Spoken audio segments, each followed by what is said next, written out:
Rustem Umerov, head of the Foreign Intelligence Service of Ukraine, protests for Fedorov and attacks on Arachemia. The finale of Ukraine's 40-day operation to compel Russia to make peace and the announcement of new operations by the Security Service of Ukraine.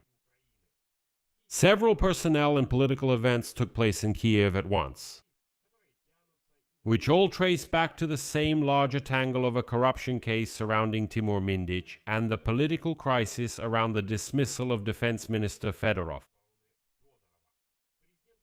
The President of Ukraine, Volodymyr Zelensky, recently appointed Rustem Umerov as the head of the Foreign Intelligence Service, and it is he who appears on the Mindich tapes. Zelensky reported on new planned operations by the Security Service of Ukraine, SBU, but he completely ignored the results of that very 40-day operation to compel Russia to make peace, the deadline for which expired just the night before. Meanwhile, protests demanding the return of Fedorov have not subsided for more than 2 weeks. In general, in this episode, we'll discuss the latest and hottest news from Ukraine so you don't miss anything. My name is Pechiy. Let's get started. But before we begin, I ask you to subscribe to this YouTube channel. We are moving towards the mark of 3,300,000 subscribers, so I would appreciate every one of your subscriptions. So, let's start with the main appointment story, the appointment of Rustem Umerov. Volodymyr Zelensky, the president of Ukraine, has confirmed Rustem Umerov was previously the secretary of the National Security and Defense Council of Ukraine, before that the Minister of Defense of Ukraine, and before that the head of the State Property Fund, and before that, a member of the Ukrainian parliament, is appointed as the head of the Foreign Intelligence Service of Ukraine. President Zelensky himself explained it this way. Umerov will continue, quote, to coordinate a number of key areas: cooperation with the United States of America and other partners, defense issues, diplomacy, and the negotiation process to end the war, as well as the drone sector.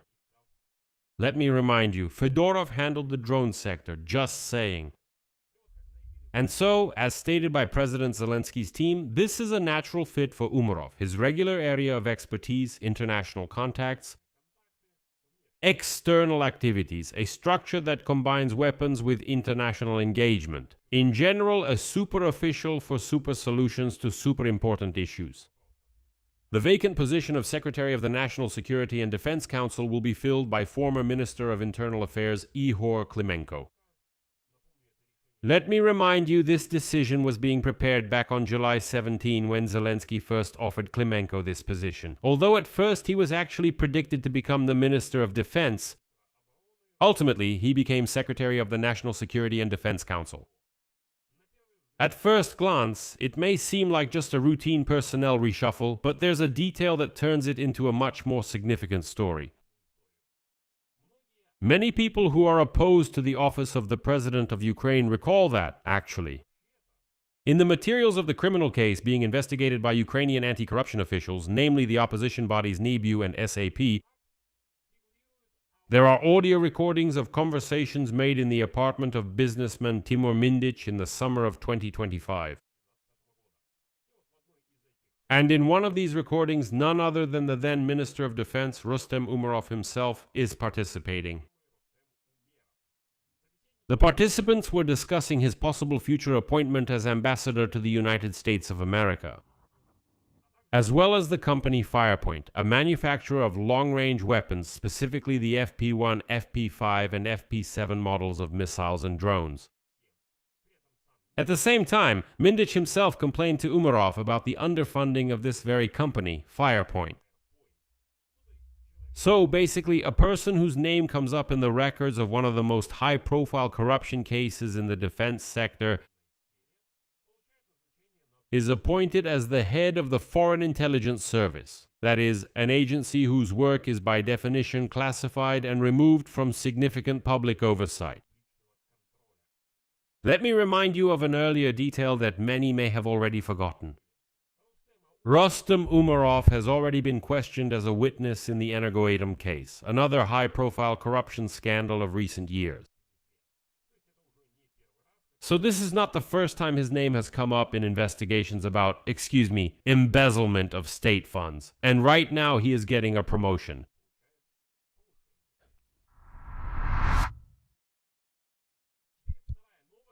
Now, the second story of the day, and it is notable for what was not said in it. Volodymyr Zelensky met with the acting head of the SBU, Alexander Poklad, and stated that he approved new operations of the security service, the SBU. Here is his quote. Today I approved new operations. Alexander Poklad reported on the priorities of the security service, the SBU, for August. Then the president instructed the head of the SBU to continue, in his words, the cleansing of the internal structure of the SBU from those who work for themselves and not for Ukraine. And he thanked the employees who truly protect the state. But the thing is, Volodymyr Zelensky didn't mention a word about the results of that very 40-day operation, which he personally announced on June 25. The operation, the goal of which was, quote, to force Russia to end the war. And the date of this report, August 4th, is exactly 40 days after that very announcement. So, the deadline that President Zelensky set for himself to sum up the results has come, and instead of a report on these results, the public received, well, general statements about new operations and priorities for August. Maybe that's the right thing to do. Maybe it's not worth talking about all the operations publicly. But at least there was a statement from the security service saying, like, we hit a certain number of targets on Russian territory and that's it.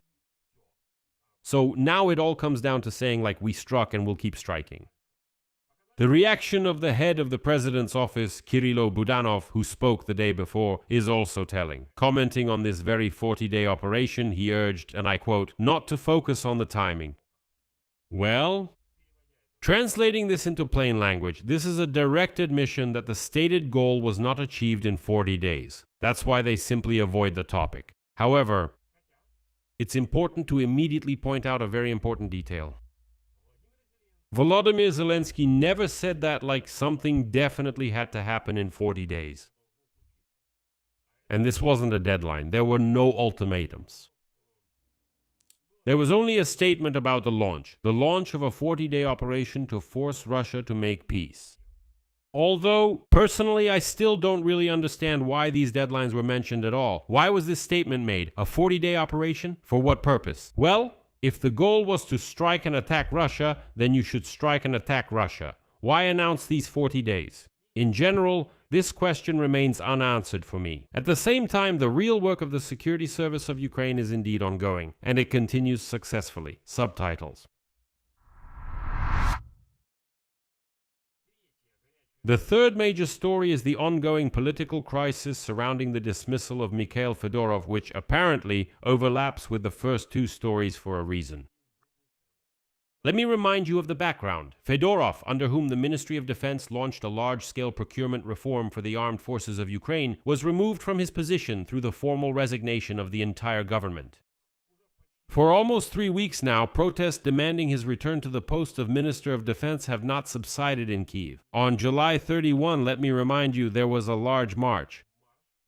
There, about 5,000 people marched from Shevchenko Park to the Franco Theater with the same demand, bring back Fedorov. And now a source close to the leadership of the Servant of the People faction tells journalists, listen, even if President Zelensky nominates Fedorov for Minister of Defense, then most likely it will not find enough support in the chamber of the Verkhovna Rada. Although this is all manipulation because, in fact, the Servant of the People Party and its faction vote as President Zelensky instructs. So this is a bit disingenuous, but all right. But as an argument, the Servant of the People deputies say, look, when the deputy from the Holos party, Zhelezniak, initiated the demand for Commander-in-Chief Syrsky's resignation, only 19 parliamentarians signed this demand. So, even among the dissatisfied deputies, there is no consolidated position. At the same time, tension is also growing around another figure, the head of the Servant of the People faction, David Arakamia. And now, some supporters of Mikhailo Fedorov directly accuse David Arakamia of being the one who organized the minister's resignation through a procedural maneuver involving the replacement of the entire government. And now, the so-called anti-corruption wing, like the Center for Countering Corruption CPC, claims that the main reason for Fedorov's dismissal was allegedly Zelensky's personal desire. Arakamia and his associates wanted to control the distribution of the enormous defense budget of 60 billion euros from that very 90 billion euro loan from the European Union. But still, paying attention to such statements from anti-corruption activists, I must note that this is a direct accusation against a specific person, not an established fact or a proven charge. So let's treat this as the subjective opinion of a certain group of people.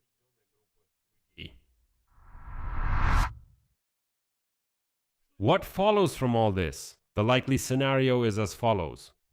The protests will continue since the structural problem that the participants are talking about is definitely not being solved by the appointment of Umerov, but rather being emphasized. The very problem that Fedorov was supposedly opposing is being emphasized.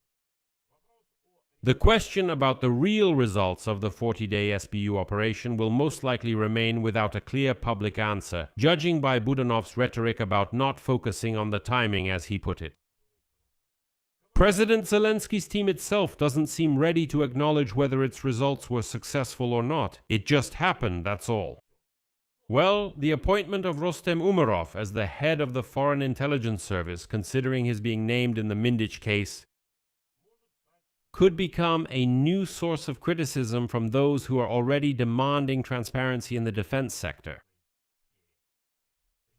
I'll leave it at that. A new day is starting for us August 5th, so I'm sure there will be a lot of news today as well.